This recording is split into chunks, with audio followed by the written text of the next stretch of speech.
Islands just off the coast of Morocco. We spent a day there riding the new Monster, and man, it's a really great bike. It's much better than the previous 1100 version.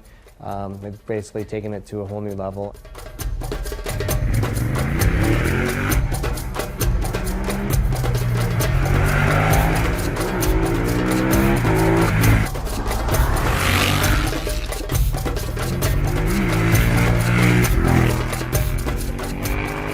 Just like this one, it's got the usual changes you would expect from a Ducati S model.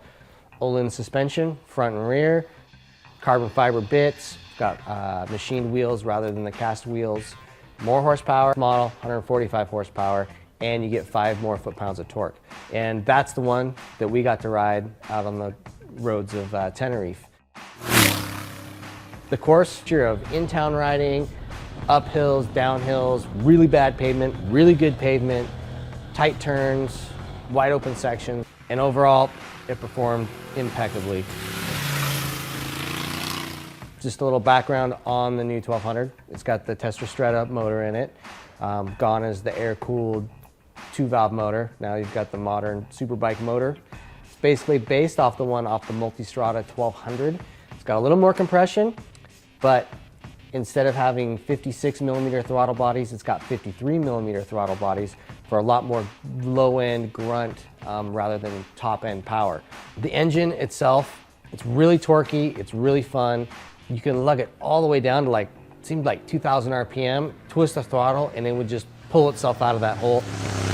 That V-twin torque, it just yanks out of the corners. And then once you hit like 5,000, 5,500 RPM up until right around before 8,000 RPM, man, it's got beans. The front tire gets light, and it really pours on the torque and the power. And there's not much left on the top end until you get to the red line at like 10,500 RPM.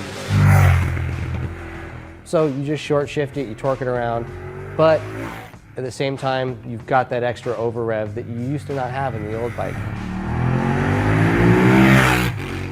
The S model that we rode, it's got Brembo monoblocks, of course, with ABS. The whole system works excellent. The pavement wasn't the greatest in some of the places we rode, and we got into the ABS quite often, and it's a really good system. Felt like in control the whole time, and there was never any strange, weird feedback or jerkiness. It just still slowed you down. It's a little mushy feeling, a lot of pedal movement before you really get into the power of it. I wish it was as taut as the front was. Overall, it's a larger bike. It's longer than the outgoing Monster 1100. They wanted to make it more comfortable. That was one of the big things, was making it more comfortable, not only for the rider, but for the passenger. So they added a new seat to it. It's nice and thick, it's padded, and for the first time, it's actually adjustable up and down. They really increased the comfort on this bike. They've moved the handlebars up and back to give you a little bit more of an upright seating position than the old Monster, but it still doesn't feel like you're sitting upright. It still feels monstrous, it still feels a little kicked forward, and it's really comfortable. Even a hint of being uncomfortable. So that right there is a big thumbs up. The dash is new for this model. It's basically the TFT display that you get on the Panigale. Nice, full color. You got 3 screens when you change riding modes, and it's actually kind of neat. Overall, it's the best Monster yet, there's no doubt about it.